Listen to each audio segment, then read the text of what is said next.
Jonathan and Curtis are nominated for eviction, but what will this weekend's Diamond Power of Veto competition entail? Find out now on Big Brother Cheesecake 5 All-Stars.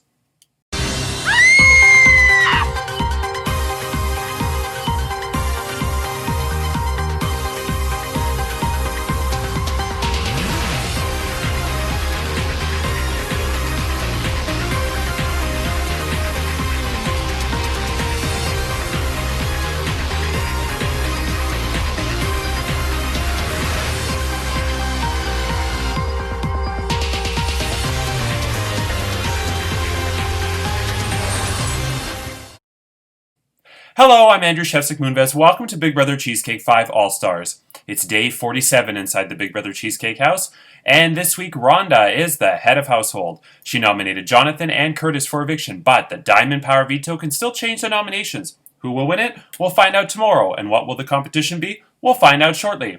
But first, the house guests had to send in pictures of their toes in order to get advantages in the Diamond Power Veto competition. And right away, Curtis was first for the triple advantage with his toes seen here. Curtis's foot kind of looks like a claw, like a pterodactyl. Did you know that pterodactyls are native to South Africa?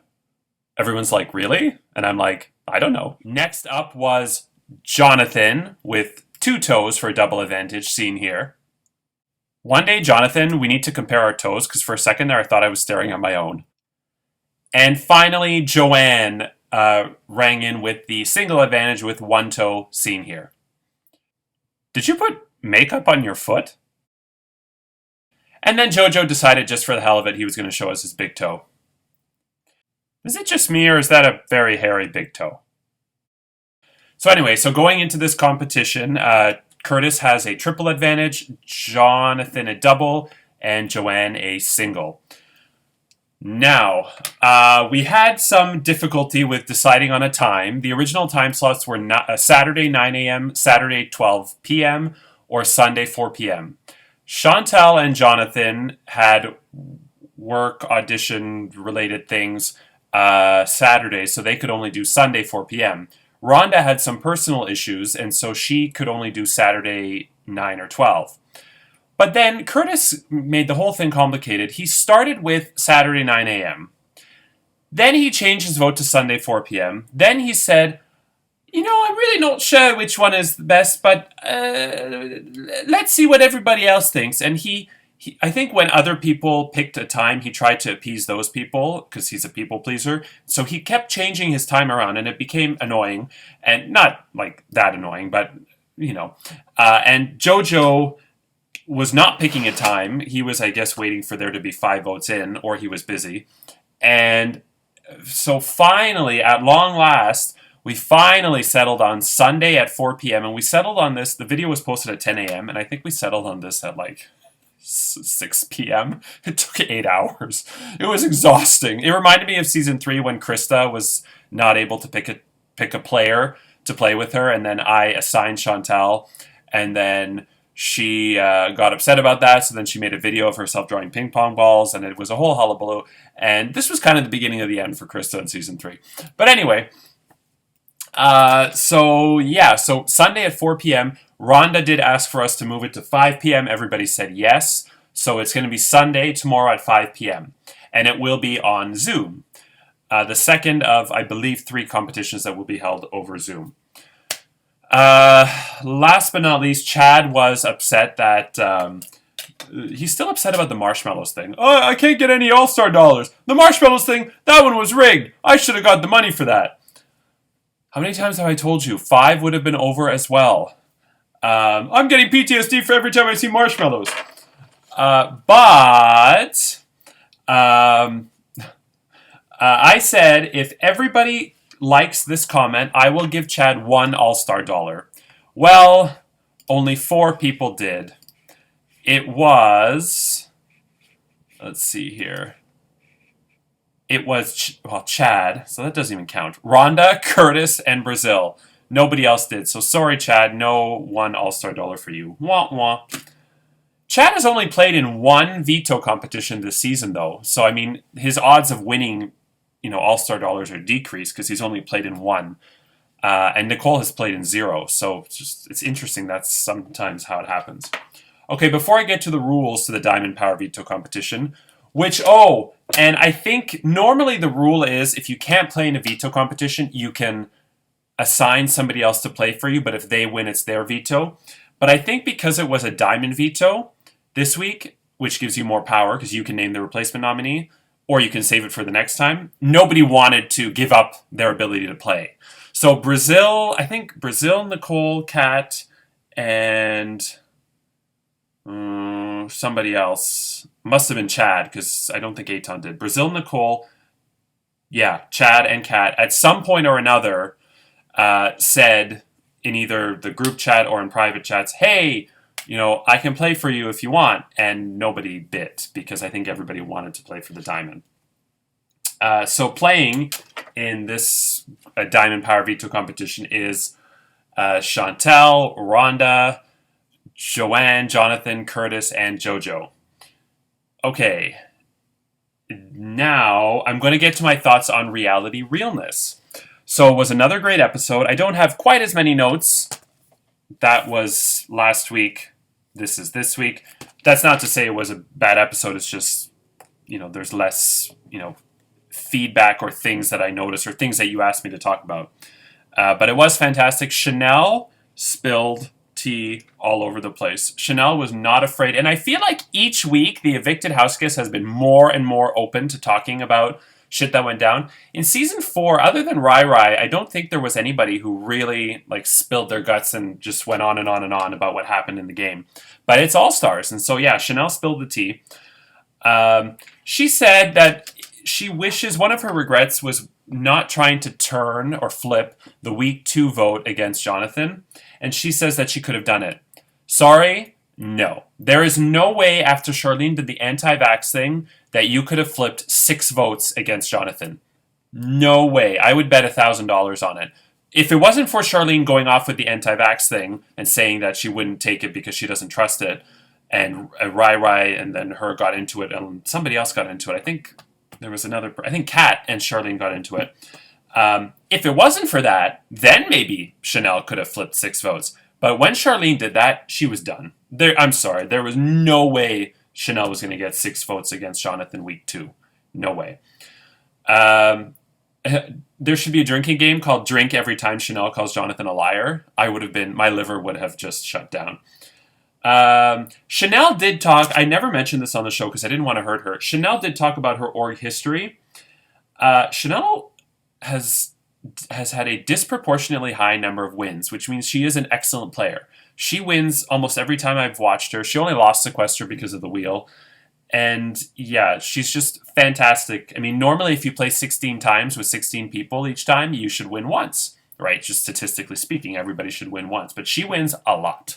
So she was a big threat, and so I think that's why she wasn't so surprised that she was voted out. Nick and Lindsay agree with me that participation was a fair comp. I gave the clues. I say I want people to participate. And so as far as I'm concerned, that was fair. Chad is background. As they mentioned, he's fading into the background. Nick said that Chanel was the first person backdoored this season. It depends on your definition of backdoor. Because I agree with Nick that if you play in the veto comp, that's not a backdoor. You're just a replacement nominee. So a backdoor is when somebody is nominated having not played in the veto competition.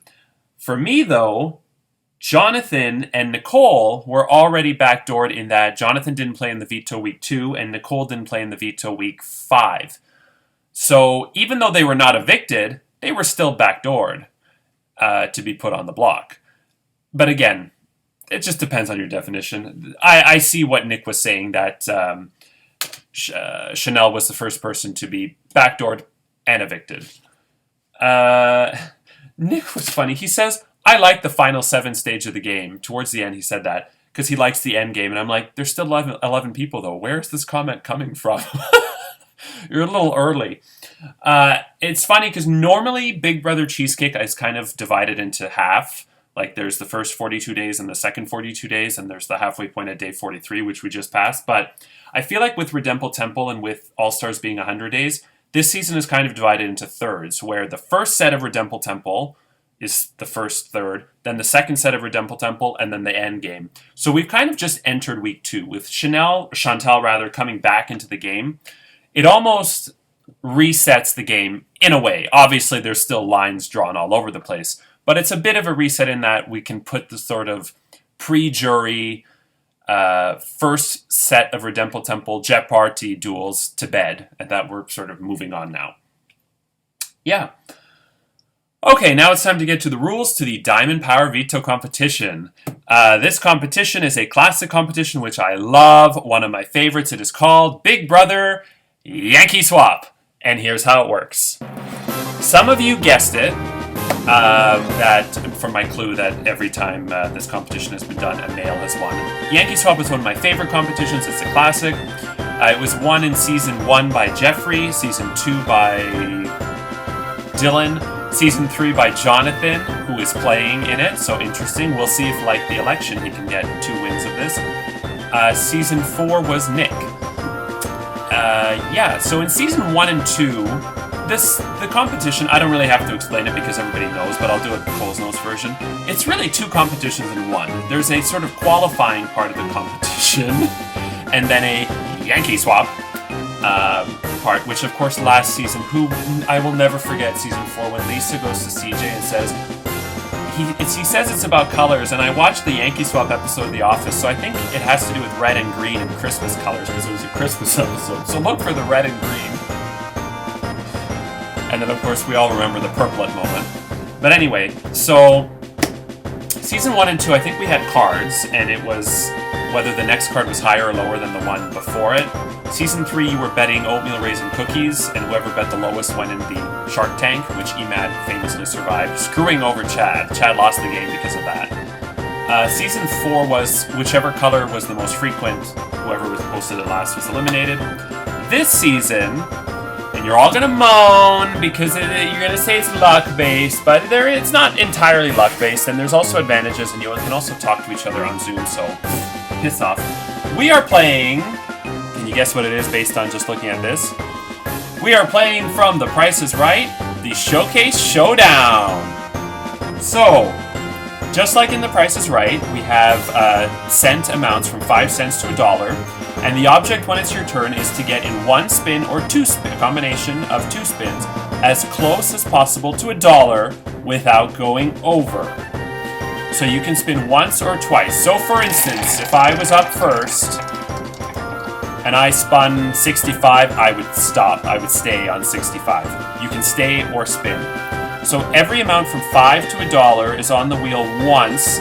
There are 2 5s, 2 15s, and $3, just because I had to even it out for the wheel, because there's 24 wedges. We are always going in either alphabetical or reverse alphabetical order, and I will flip a coin now to determine which that is. You'll just have to trust me, it's here. Oh, that did not flip. It literally went like a pancake, like up in the air. That flipped. Okay, it is tails. So, so we're going in reverse alphabetical order. So the order is Rhonda, Jonathan, Jojo, Joanne. Who else is playing? Not Chantal, because Chantal I know is at the other end. Who's the other person? Oh, no, Kat's not playing. Kat's not playing, A-Town's not playing. Oh, Curtis. Sorry. Background. Curtis, and then Kat.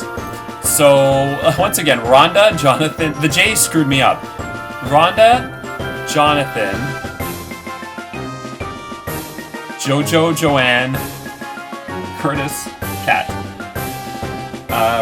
We will always go in reverse alphabetical order, but if somebody goes over, going over $1 means you are automatically eliminated, and then the turns will start with the next person. So if Jojo goes over, then we will always start with Joanne from that point forward.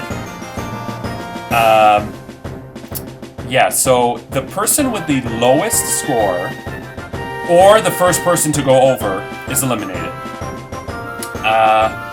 You are, obviously if you are eliminated, you will then pick a prize. There are 6 prizes associated with 6 names. The names are Jeffrey, Charlene, Rai Rai, Dylan, Chanel, and Andrew.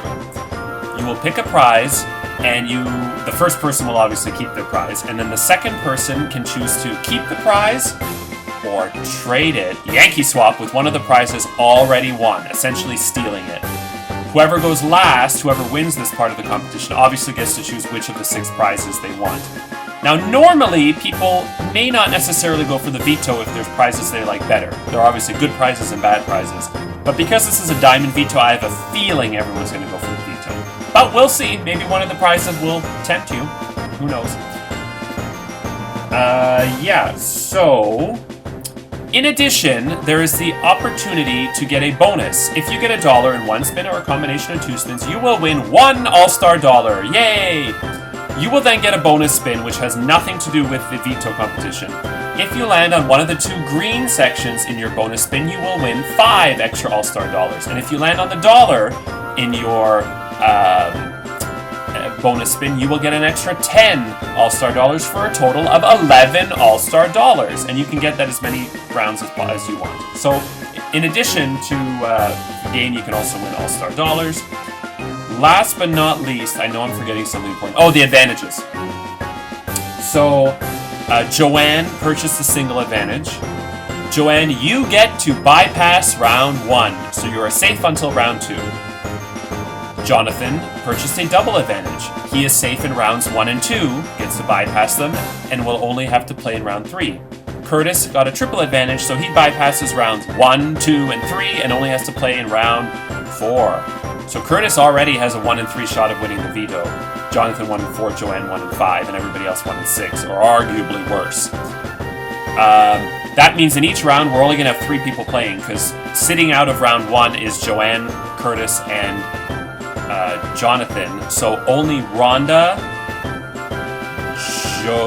Jojo, and Chantal, Rhonda, Jojo, and Chantal will be the only 3, in that order, Rhonda, Jojo, Chantal, to spin the wheel in that round. And again, whoever gets the lowest score is eliminated, but if you go over, you're eliminated automatically. So don't go over. Okay, let's just do one just for fun. So if I was playing, I already said 65 I would stay, 35 I would spin on. So 35, and...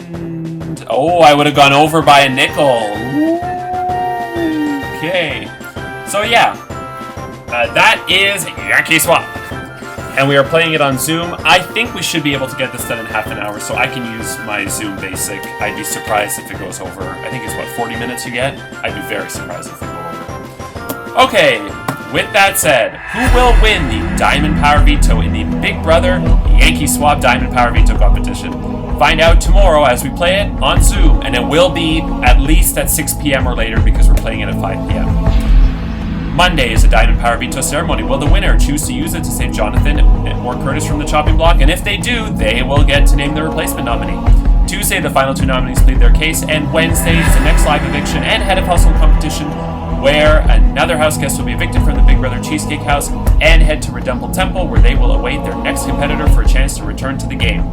And don't forget, Tuesday is day 50, the halfway point, where the house guests will party with me on Zoom and shoot the shit to enjoy making it to halfway. I'm Andrew Shevsik Moonves. Take care, and remember, weddings aren't necessarily about the food. It's about the having and giving and sharing and receiving. Good night.